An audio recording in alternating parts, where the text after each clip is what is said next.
자, 오늘 우리 주신 하나님의 말씀은 전도서 말씀과 이사야 말씀입니다. 전도서 3장 1절, 이사야 60장 19절에서부터 22절 말씀입니다. 설교 제목은 인생의 오르막길과 내리막길에서 만나는 주님의 주권입니다. 범사의 기한이 있고 천하만사가 다 때가 있나니 다시는 낮에 해가 내 빛이 되지 아니하며 달도 내게 빛을 비추지 아니할 것이요 오직 여호와가 내게 영원한 빛이 되며 내 하나님이 내 영광이 되리니 다시는 내 해가 지지 아니하며 내 달이 물러가지 아니할 것은 여호와가 내 영원한 빛이 되고 내 슬픔의 날이 끝날 것임이라. 21절과 22절 합독합니다. 시작. 내 백성이 다 의롭게 되어 영원히 땅을 차지하리니 그들은 내가 심은 가지요 내가 손으로 만든 것으로서 나의 영광을 나타낼 것인즉 그 작은 자가 1000명을 이루겠고 그 약한 자가 강국을 이룰 것이라. 때가 되면 나 여호와가 속히 이루리라. 살아계신 하나님의 말씀입니다. 오늘 본문 말씀은 이사야의 핵심적인 말씀 중에 하나예요. 대단한 말씀입니다. 오늘 이사야 본문 말씀하고 전도서 본문 말씀을 통해서 하나님은 하나님의 주권에 대해서 말씀하십니다. 그게 세 가지로 말씀하는데, 첫째는 우리 인생의 배역을 주님께서 주권적으로 우리에게 선택하게 하셨다라는 것입니다. 우리의 삶에서 어떤 배역을 맡죠. 공동체에서, 나라에서, 교회에서 어떤 배역을 맡는데 그것이 하나님의 주권이라는 말씀입니다. 두 번째는 시기와 때를 말씀하십니다. 슬픔의 때를 내가 시작하기도 하겠고 멈추기도 하겠다. 즉 시와 때와 시기는 하나님의 주권에 달려있다라는 말씀하십니다.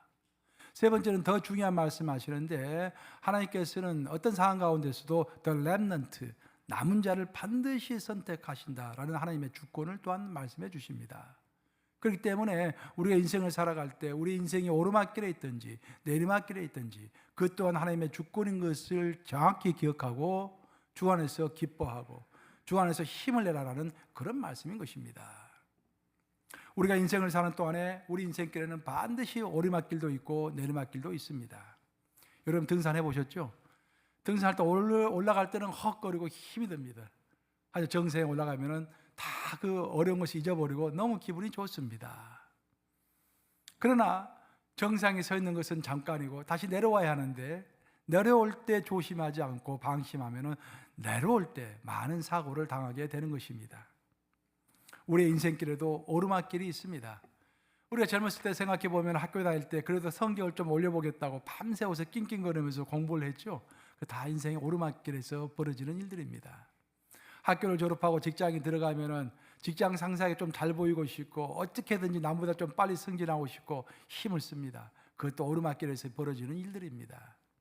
결혼하고 나면은 자식을 낳고 내 자식 잘 키워보겠다고 아버지로서 어머니로서 낑낑거리면서 열심을 내고 땀을 흘립니다. 그것도 오르막길에서 나오는 현상이죠. 또 교회에 와서는 교회 헌신하고 이왕 교회에 들어온 거 열심히 한번 해보겠다고 눈물로 기도하며 내 나름대로 봉사하고 헌신합니다. 모두 오르막길에서 있는 일들입니다. 숨이 차고 포기하고 싶지만 그 길을 지나야만이, 그 오르막길을 올라가야만이 더 넓은 세상, 확 트인 세상, 새로운 세계가 열리는 것입니다. 우리가 성경을 읽어보면요, 성경에 나오는 모든 인물들이 거의 예외가 없습니다. 오르막길을 올라갔었던, 그래서 그곳에서 하나님을 만났던 사람들입니다. 아브라함을 보시면은 아브라함은 눈물로 모리아산 꼭대기까지 걸어서 올라갔습니다. 모리아산 꼭대기에서 자기 아들 이삭을 번제로 바치려고 했습니다. 바로 그때 하나님은 여호와 이레의 하나님으로, 그 전에 전혀 만나보지 못했던 하나님, 전혀 새로운 모습의 하나님, 여호와 이레라는 그 하나님의 모습으로 아브라함에게 나타나셨던 것입니다. 모세는 어떻습니까? 모세도 그 험한 시내산을 걸어서 정상으로 올라갔습니다. 제가 시내산을 한번 가본 적이 있어요. 굉장히 험한 길입니다. 새벽부터 가야 합니다. 그 험한 길을 걸어서 올라갔더니 바로 그곳에서 하나님이 율법을 주셨습니다.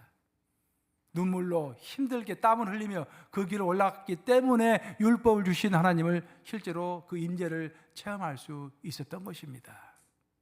무엇보다도 우리 예수님을 생각해 보세요. 우리 예수님 십자가 지시고 어디로 올라가셨습니까? 골고다의 언덕길을 올라가셨습니다. 우리가 길을 걸어갈 때도 평길을 걷는 것은 그리 어렵지 않습니다. 하지만 경사가 지면은 굉장히 헉거리고 힘이 들죠. 우리 예수님 십자가 지고서 그 언덕길을 헉거리면서 그 고난의 길을 걸어가신 것입니다.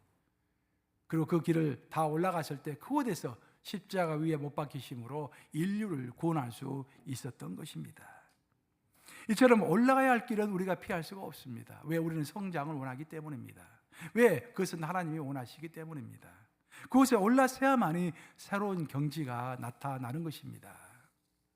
이처럼 오르막길은 하나님이 우리를 단련하시는 길입니다. 반면 내려오는 길은 하나님께서 은혜로 우리를 붙들어 주시지만 그 길은 또 어찌 보면 굉장히 편한 길입니다. 여러분 자전거 타시죠? 자전거 타다 보면 자전거로 언덕길 올라갈 때는 굉장히 힘이 들죠?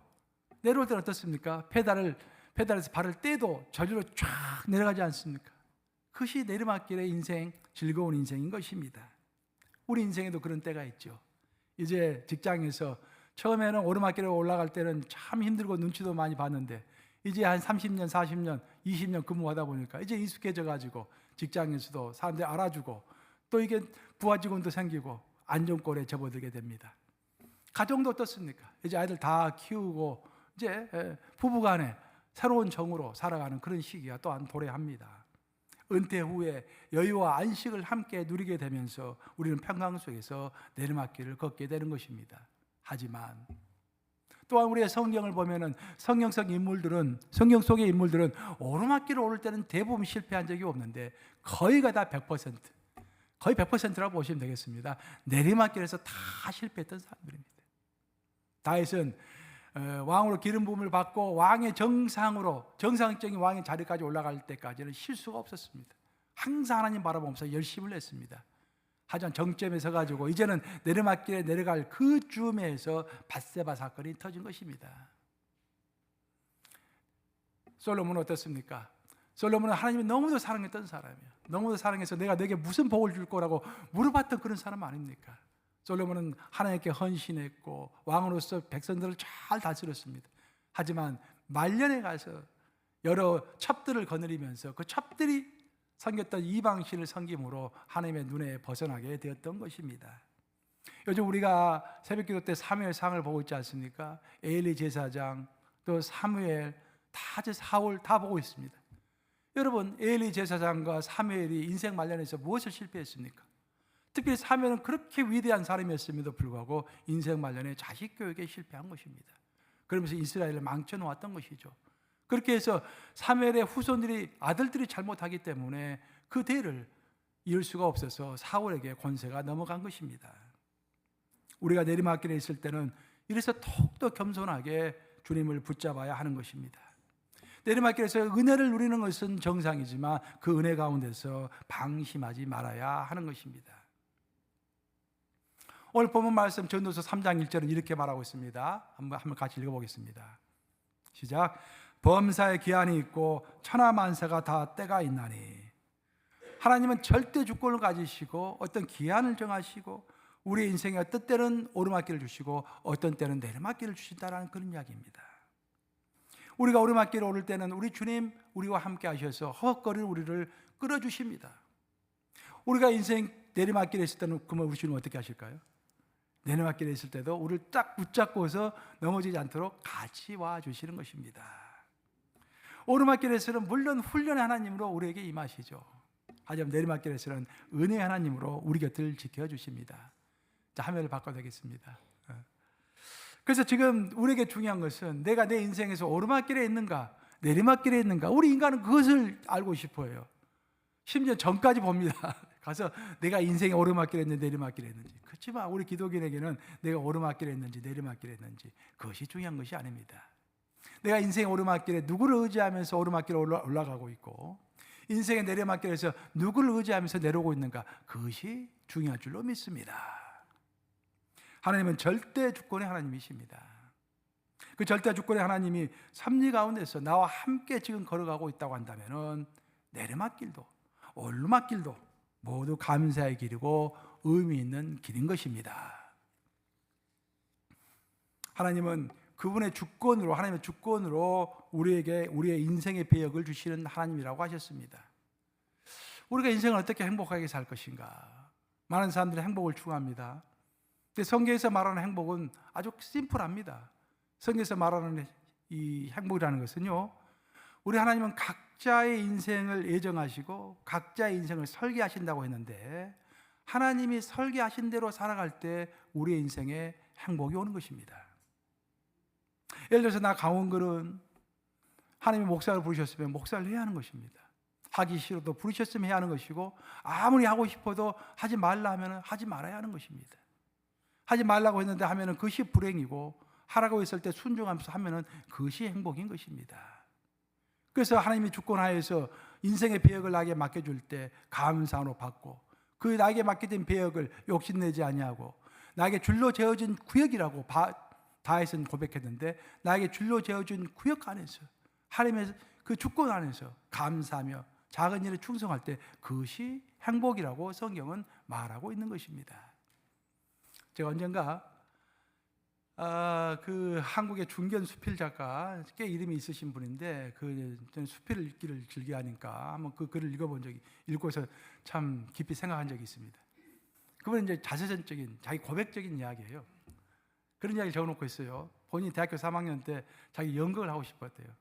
그래서 대학 연극반에 들어갔다라는 거예요. 그래서 연극반에 들어가서 열심히 활동했답니다. 드디어 이제 정기 공연, 1년에 한 번씩 정기 공연을 하는데, 정기 공연을 위해서 대본이 완성이 되고 이제 배역을 이렇게 딱 나누는데, 야, 나에게는 어떤 배역이 올까 막 두근거리면서 기다리고 있었대요. 근데 드디어 배역이 결정이 됐는데, 그가 맡은 배역은 망치 하나 딱 들고서 무대를 처음부터 끝까지 한번 쫙 걸어가는 것, 그것이 전부였습니다. 여러분이 만약 그런 배역을 맡았다 하면 어떤 생각이 들겠어요? 이거 사람 무시하는 건가? 그런 생각이 들지 않겠어요? 그래서 그런 모욕감과 배신감을 느끼면서 당장에 연극반을 그만두었습니다. 그리고 교직의 길을 가서 선생님이 되었습니다. 그리고 세월이 한 20년 이게 흘러가지고 돌아서 생각해 보니, 문득 돌아서 보니, 그때 함께 연극반에서 연극했던 그 친구들이 전부 다 연극계와 한국 연극계와 방송계에서 중진의 자리를 차지하고 있더라라는 그런 이야기예요. 그것을 보면서 그는 이런 생각을 해보았다고 합니다. 그 당시 나에게 주어졌던 그 작은 배역, 그 작은 배역에 충실했다라고 한다면은 내 인생이 어떻게 달라졌을까? 물론 수필 작가로 살고 이렇게 뭐 선생님 하는 것도 좋은 것이죠. 하지만 본인이 원했던 것은 연극을 하는 것이었으니까, 그때 그 작은 배역을 달게 받고 자기가 그 배역에 충실했다고 한다면은 어떻게 내 인생이 바뀌었을까? 그런 생각을 해보았다라는 그런 의미 있는 글입니다. 그런 마음속으로 이런 한 가지 질문이 떠올랐다라는 거예요. 나는 왜 그때 주어진 환경을 감사함으로 받으면서 열심으로 하지 않았던가? 사랑하는 여러분, 우리 모두는 어떤 배역을 맡아서 인생을 살아갑니다. 하나님 나라 전체에서 내가 맡은 배역이 있는 것입니다. 또 이 나라와 민족 가운데서 내가 맡은 배역이 있는 것입니다. 내 직장과 지역사회에서도 내가 마땅히 감당해야 할 나의 배역이 있는 것입니다. 저도 우리 마을에 이제 목사관 근방에 밥 먹을 때는 항상 내 마을 한 바퀴 삥 돌면서 밥 먹으러 가니까 그 마을 사람들을 만나요. 근데 되게 내가 목사한 걸 다 압니다, 이제는 사람들이 이제. 그럼 나를 보면서 가끔씩 내가 만나서 기도를 좀 해줘 그러거든요. 그러면은 사람들이 지나가면 날 참 뻔히 쳐다보시는 분들이 있어요. 특히 나이 드신 분들이. 기도해달라는 그런 말이에요. 그럼 찾아가서 기도해줘 그러면은 좋아합니다. 감사하게 생각하고 손 빡 잡고 이렇게. 예. 내가 벌써 이 지역사회에서 나의 역할이 있는 것입니다. 주어진 나의 역할이 있는 것이죠. 또 우리 교회에서도 우리가 각자 맡은 배역이 있습니다. 그런데 어떤 배역은 너무도 마음에 들지 않는 거야. 내가 겨우 이런 배역을 맡아야 하는가? 하찮게 보이고 나를 무시한다고 생각하게 하는 그런 배역이 있을 수 있다고 생각하는 것입니다. 이렇게 우리에게 맡겨진 인생의 배역을 감사함으로 받지 못하는 것은 이 배역도 또한 하나님의 주권으로 나에게 맡겨진 것이다 라는 것을 내가 인정하지 않기 때문에 그 배역에 쓴뿌리가 있는 것입니다. 그것 또한 주님의 주권 안에서 나에게 특별히 맡겨진 배역이라는 것을 인정한다면 그것 또한 감사한 일이 아니겠습니까? 그것 또한 우리의 오르막길에서 그것을 다 감당하고 나면 나중에 이 중견 작가가 돌아보았을 때처럼 언젠가는 하나님이 또한 또 다른 배역으로 나를 인도하시지 않겠습니까? 하나님의 주권은 이렇게 우리의 인생의 배역을 주권적으로 결정하시지만, 또한 오늘 본문을 읽어보면 하나님은 주권적으로 시기와 때를 정하신다고 본문은 이야기합니다. 오늘 본문 말씀 이사야 60장 20절 함께 읽어보겠습니다. 시작. 다시는 내 해가 지지 아니하며 내 달이 물러가지 아니할 것은 여호와가 내 영원한 빛이 되고 내 슬픔의 날이 끝날 것임이라. 마지막 말은 대단한 말씀입니다, 여러분. 지금 이사야서는요, 책이 웅장해요. 이사야서는 모두 66장으로 구성되어 있잖아요. 성경이 66권이죠. 이사야서는 크게 두 파트로 나눠집니다. 1장부터 39장, 40장에서부터 66장. 구약이 그 몇 권으로 구성되어 있습니까? 39권으로 구성되어 있죠. 이사야서 똑같이 1장부터 39장까지 내용이요, 전부 구약적인 내용입니다. 공의 하나님, 정의 하나님, 심판의 하나님, 무서운 하나님. 근데 40장부터 26장까지 신약의 내용이죠. 27권. 그 내용은 이사야서를 읽어보면 전부 은혜의 하나님, 용서의 하나님, 회복의 하나님을 이야기하고 있는 거예요. 이사야서는 다른 책하고 약간 다릅니다, 여러분들. 저 같은 경우는 영적으로 좀 컬컬하고 좀 이렇게 힘이 좀 오고 그러면은요, 항상 이사야서를 특히 50장, 이사야 50장을 큰 소리내서 읽습니다. 그럼 영이 막 크게 회복이 돼요. 이게 한두 번 경험한 게 아닙니다. 이 약간 특별한 책이에요, 이사야. 근데 이 이사야 지금 방금 우리가 읽은 20절 말씀도요, 대단한 말씀입니다. 거시적으로 말씀하시는데, 이스라엘아, 이스라엘 민족아, 너의 슬픔의 날이 끝날 것이다. 애언하시는 내용입니다. 그럼 슬픔의 날이 끝난다라는 그 말은 무슨 말이냐면은, 이 슬픔의 날을 시작하신 것도 하나님이시고, 이 슬픔의 날을 끝나게 하시는 것도 하나님이다라는 거예요. 그 시기를 결정하시는 분은 바로 하나님이다라는 것입니다. 이스라엘 역사를 살펴보면 이스라엘 역사에는 슬픔의 숫자가 있습니다. 슬픔의 숫자. 이스라엘 민족에 있어서 슬픔의 숫자는 70이라는 숫자예요. 세상에서는 세븐이 럭키 세븐이라고 그러잖아요. 하지만 이스라엘 민족에 있어서는 70이 슬픔의 숫자입니다. 7자 곱하기 10이 되는 거 아니겠습니까? 10은 만수이기 때문에 많다라는 뜻이에요. 슬픔이 많다라는 뜻이죠. 이스라엘 민족은 70년 동안 바벨론 포로 생활했죠. 또한 AD 70년에 로마의 디도 장군이 쳐들어와 가지고 예루살렘 성전을 돌 하나 남기지 않고 다 무너뜨려 버렸습니다. 그 민족의 자긍심, 민족의 자존심이라고 할 수 있는 그 성전을 다 무너뜨려 버린 거예요. 세필은 모두 70과 연관되어 있습니다. 슬픔의 숫자죠. 우리 현대사를 보더라도 70은요, 굉장한 숫자입니다. 왜냐하면 1917년에 볼셰비키 혁명이 났잖아요. 이 전 지구를 흔들고 있는, 지금도 흔들고 있는 공산주의가 1917년 볼셰비키 혁명으로 공식적으로 탄생한 것입니다. 그 공산주의가 언제 그 공산주의 소비에트가 무너져 버렸죠? 1987년도, 정확히 70년 후에 1987년도에 고르바초프가 개혁 개방 정책을 하면서 이게 공산주의가 사라져 버렸죠. 70은 이러나 저러나 성경에서도 세상적으로도 굉장히 중요한 숫자입니다. 근데 그 70이라는 숫자를 누가 정하신다? 그 기간을 누가 정하신다? 하나님이 정하시는 것입니다.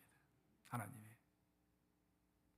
그 70년 기간 동안 이스라엘 민족은 수치를 당하고 고난을 당하게 하시고, 그 과정 가운데서 그들 마음속에 있는 우상을 다 제하여 버리시고, 하나님을 향하여 높아져 있는 그런 사상들을 다 깨부어 버렸습니다. 하나님 앞에서 까불고 있는 그들의 그 교만한 심정들을 하나님께서 다 제거해 버리신 것입니다. 인간의 마음들을 다 없애버린 것이죠. 70년 동안에. 이런 하나님의 법칙은 우리 개인의 인생에도 그대로 적용이 됩니다. 하나님은 기간을 정하십니다. 그 기간 동안 우리가 수치를 당하기도 하시고 무너지기도 하시고 또 회복되게도 하시는 것입니다. 이것이 모두 하나님의 주권에 달려있다라는 것이 바로 오늘 본문의 이사야서의 중요 내용인 것입니다.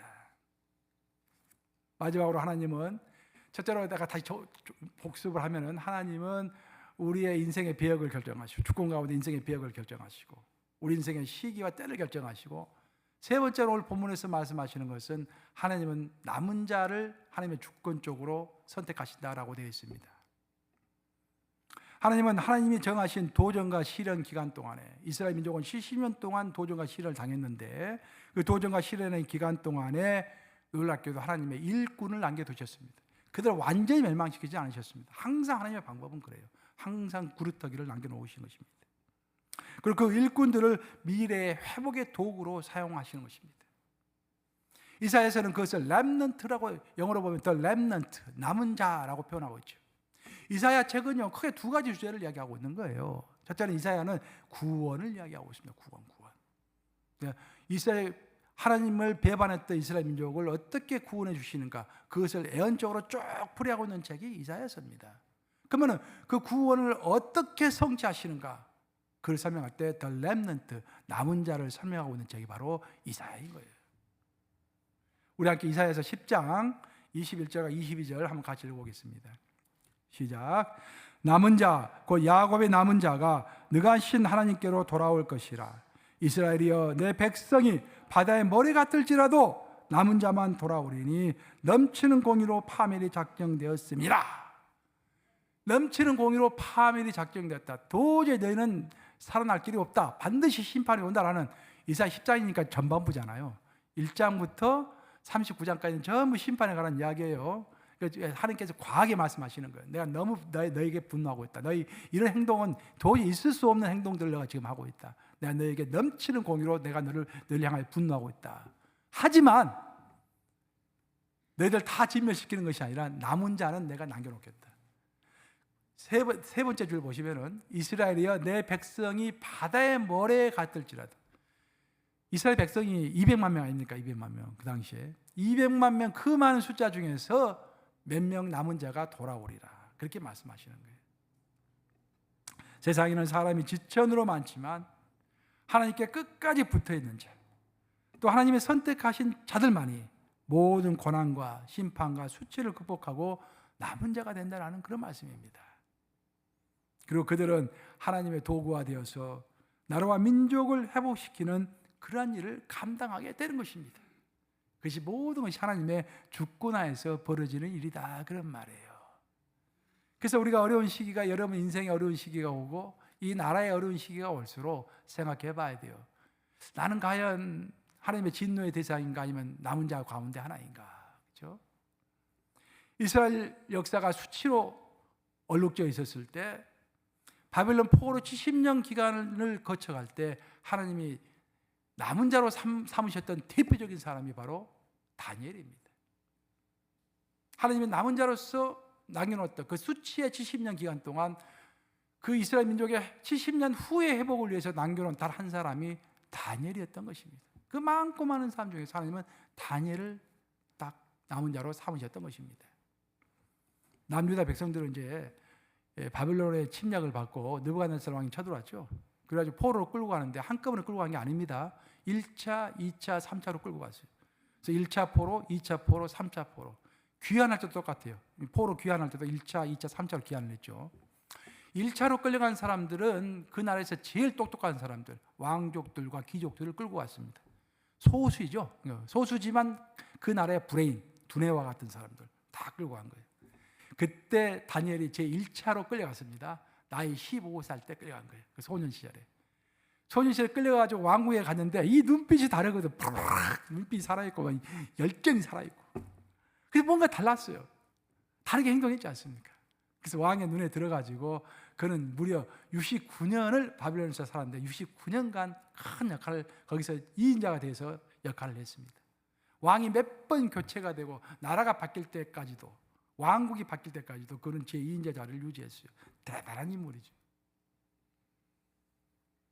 다니엘은 초기에 포로로 끌려갔기 때문에 좀 몇 년 기다리고 있으니까 이제 2차가 들어왔습니다. 10년 이후에 2차가 들어오니까 벌써 그때는 다니엘이 높은 지위를 차지하고 있었어요.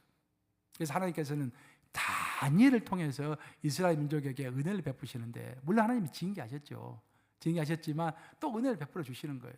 그러니까 하나님과 우리 관계는요, 아버지, 자식과 부모의 관계로 생각하시면 돼요. 우리 자식들 말 안 들을 때는 어떨 때는 화가 나잖아요. 그래서 뭐 때리기도 하고 징계도 하고 그렇지 않습니까? 하지만 또 이렇게 징계하고 나면 또 마음이 너무 안 좋잖아요. 그래서 가서 어루만져주고 따듬어주고 해주잖아요. 우리 하나님 똑같습니다. 우리가 말 안 듣고 그러면은, 순종하지 않고 그러면은 하나님이 속상하셔가지고 우리를 징계하실 때가 분명히 있습니다. 근데 그게 하나님의 본심이 아니에요. 하나님의 본심은 우리가 성장하는 것이 하나님의 본심입니다. 그래서 우리가 실수해서 우리를 징계하신다 하면은 하나님도 안타까운 거예요. 그래서 우리를 이제 이렇게 따뜻거리는 것이죠. 이스라엘 민족도 똑같습니다. 이스라엘 민족이 문제를 일으키고 그러니까 포로로 바벨론으로 끌고 왔는데 또 와서 보니까 불쌍한 거예요. 그래서 다니엘을 통해서 하나님이 역사하시는데 다니엘을 통해서 이스라엘 포로들의 처우를 개선합니다. 이스라엘 백성들은 크게 두 가지의 특권을 얻게 돼요. 그 다 다니엘을 통해서 역사적 기록을 보면 다니엘을 통해서 얻게 되는데 첫 번째 특권은 뭐냐면은 자기의 고유 종교를 가질 수 있도록 허용을 받습니다. 즉 여호와 하나님을 섬길 수 있도록 허용을 받는 것입니다. 그 쉽지 않은 것이었죠. 우리가 다니엘서를 읽어보면 다니엘이 우상에 절하지 아니했다고 해가지고 이게 큰 화를 당하지 않습니까? 사자굴에 들어가지 않습니까? 그처럼 자기의 종교를 갖기가 쉽지 않은데 다니엘의 역할로 인해서 이스라엘 백성들은 특별하게 바벨론 땅에서 여호와 신을 섬길 수가 있었던 것입니다. 자체적으로 자기들이 선지자를 임명할 수 있었고 제사장을 임명할 수 있었어요. 큰 특권이었습니다. 이것보다도 훨씬 더한 그런 특권이 있었는데 그것은 뭐냐면은 이스라엘 본토하고 이 바벨론에 있는 포로 사이에 서신 왕래를 허락받은 것입니다. 이거 얼마나 큰 것입니까? 서신 왕래라는 것이. 이 두 가지 큰 특권이 남은 자 다니엘을 통해서 이루어진 것입니다. 이렇게 하나님께서 하나님의 주권으로 나라와 민족을 심판하시면서도 한편으로는 남은 자를 통하여서 나라와 민족과 공동체를 구원하시는 것입니다. 하나님이 이스라엘 민족에게 이렇게 하셨던 이유가 뭘까요? 왜 이스라엘 민족에게 징계하신 다음에 그들을 주지 아니하시고 또한 그들을 회복시키셨을까요? 그것은 그들을 하나님이 선택하셨기 때문입니다. 선택하기로 작정하시고 선택하셨기 때문에 어찌하겠습니까? 우리도 자식을 한번 낳으면은 내가 선택해서 낳은 거 아니겠습니까? 그럼 실이나 미우나 내 자식 아니겠습니까? 똑같아요. 하나님은 이스라엘 민족을 선택하신 것입니다. 그렇기 때문에 한번 선택하셨기 때문에 한때는 징계하시지만 또한 회복을 시키시는 것입니다. 오늘 본문은 이사야 60장 21절 한번 같이 읽어보겠습니다. 시작. 내 백성이 다 의롭게 되어 영원히 땅을 차지하리니 그들은 내가 심은 가지요 내가 손으로 만든 것으로서 나의 영광을 나타낼 것인즉. 와, 놀라운 말씀입니다. 하나님은 70년 동안 고생하게 만든 이스라엘 백성들에게 이렇게 말씀하십니다.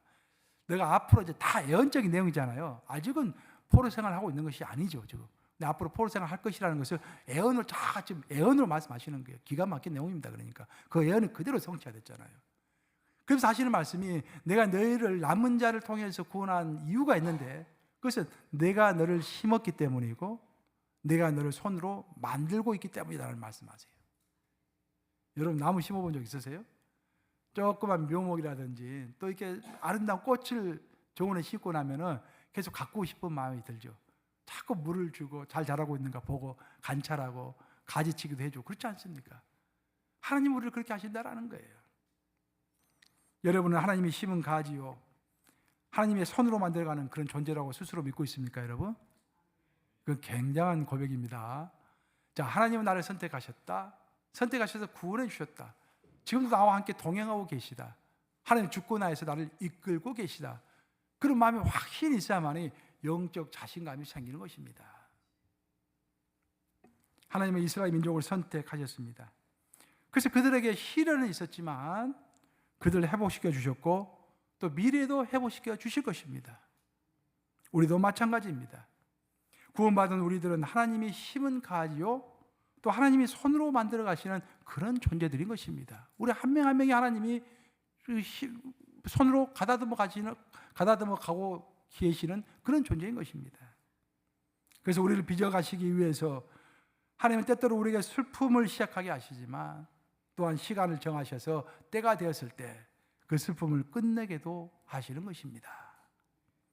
이것이 하나님의 주권을 믿는 자의 자세입니다. 하나님은 나를 선택하셔서 이미 구원을 주셨고 나를 온전한 존재로 빌려주시기 위해서 오늘은 슬픔을 주셨지만 내일은 회복을 주시리라는 그런 기대를 하고서 살아가는 사람, 그것이 하나님의 주권을 믿는 자의 자세일 줄로 믿습니다. 여러분 인생에 살다 보면 가끔씩 어려운 일이 있잖아요. 그때 생각하세요. 항상 하나님 나를 선택하셨고 나를 구원해 주셨고 지금도 하나님의 손으로 나를 빚어가신다. 슬픔도 하나님께서 주신 거고 기쁨도 하나님께서 주신 거고 시작과 끝은 전부 하나님 손에 달려있다. 하나님이 결국은 나를 인도하실 것이다. 그 영적 자신감으로 살아가시기를 주님의 이름으로 축원합니다. 이런 기대 때문에 하나님의 주권을 인정하는 사람은 내리막길에 있으나 오르막길에 있으나 생명력으로 충만합니다. 하나님이 이 길 위에서 이루실 일을 기대하기 때문입니다. 성경을 읽어보면요, 하나님이 선택하신 많은 사람들은 처음 출발이 그렇게 넉넉지 않았습니다. 굉장히 약한 자로 출발합니다. 우리가 지금 새벽기도 때 살펴보았던 한나 이야기를 보세요. 한나는 조롱과 멸시 가운데서 하나님께 울면서 호소했던 그런 여인이었습니다. 약한 여인이었어요. 하지만 결국 사무엘을 낳고 한 나라를 세운 그런 여인이 되었죠. 다윗도 마찬가지입니다. 우리가 살펴보았잖아요. 다윗은 그 누구도 주목하지 않는 그 집안의 막내였고 목동이었습니다. 그때 하나님은 그를 올리셔가지고 골리앗을 물리치게 하시고 왕이 되게 하시죠. 엘리사는 어떻습니까? 엘리사, 성경에 나오는 인물 중에서 제일 능력이 출중했던 인물이 엘리사입니다. 엘리야보다도 갑절의 능력을 가졌다고 그랬죠. 대단한 인물입니다. 근데 그는 농사꾼이었어요. 농사를 짓는 중에 하나님의 부르심을 받았죠. 베드로는 고기를 잡는 중에 어부로서 부르심을 받았고, 마태는 세리로서 세금을 걷고 있는 중에 주님의 부르심을 받았습니다. 출발이 미약했다라는 거예요. 하지만 그들에게는 모두 공통된 점이 있었는데 그것은 생명의 약동력이 있었다라는 것입니다. 그 생명의 약동력의 비밀은 뭐냐면 하나님이 나를 선택해 주셔서 기도 응답도 해주시고 왕으로도 불러주시고 예수님의 제자로도 불러주시고 하나님이 나를 불러주셨다. 하나님 나를 선택하셨다. 하나님의 주권하에서 나를 붙들고 계시다. 그런 확신이 있었기 때문에 생동감이 있었다는 것입니다. 그 생동감이 여러분에게도 있기를 우리 주님의 이름으로 축원합니다. 말씀을 마무리하겠습니다. 이런 강한 확신을 가지고 나아갈 때 우리의 삶에는 위대한 일이 벌어진다고 오늘 본문의 결론은 이야기합니다. 오늘 본문 이사야 60장 22절 읽어보겠습니다. 시작. 그 작은 자가 천명을 이루겠고 그 약한 자가 강국을 이룰 것이라. 때가 되면 나 여호와가 속히 이루리라. 어떻게 작은 자가 천명을 이루고 약한 자가 강국을 이룰 수 있습니까? 그것은 오늘 본문 내내 지금 이사야 60장을 쭉 살펴봤잖아요. 결국 하나님의 절대 주권을 믿는 것입니다. 하나님의 절대 주권 하에서 나에게 인생의 계획을 주셨고 절대 주권 하에서 어떤 시기와 때를 정하셔서 내 인생의 오르막길과 내리막길을 주셨고 하나님께서 주권 하에서 남은 자를 선택하신다. 하나님의 주권 하에서 회복도 허락하신다라는 것을 믿는 것입니다. 그 믿고 상동감 있게 살아갈 때 작은 자가 천명이 되고 약한 자가 강국을 이룰 것이다 라는 그 말씀이 우리에게 다가오는 것입니다. 여러분, 하나님의 주권을 믿고 의지하며 행동하는 자에게 약동하는 생명력이 있을 줄로 믿습니다. 그리고 그 생명력이 작은 자가 천명을 이루고 약한 자가 강국을 이루게 하는 능력이 될 줄로 믿습니다. 여러분은 오늘 벌어지는 모든 일들 가운데 또 어제 벌어졌던 모든 일들 가운데 또 내일 벌어질 모든 일들 가운데 하나님의 주권이 있다고 믿습니까, 여러분? 큰 아멘 하셔야 돼요. 첫째로 우리는 하나님의 주권을 인정해야 합니다. 두 번째로 이 세상을 해석할 때, 인생은 해석이라고 그랬는데 이 세상을 해석할 때 하나님의 주권으로 해석할 수 있는 능력을 가지고 있어야 합니다. 세 번째로 우리는 남은 자가 되기를 소망해야 합니다. 그냥 스쳐 지나가는 그런 대중가또 같은 그런 사람이 아니라 주여 나를 남은 자로 삼아 주시옵소서라고 기도해야 하는 것입니다. 네 번째, 그런 확신을 가지고 하나님이 나를 선택하시고 나를 남은 자로 삼으신다라는 확신 가운데 살아갈 때 나의 작은 것이 천명을 이루고 나의 약한 것이 강국을 이룬 놀라운 역사가 있기를 우리 주님의 이름으로 축원합니다.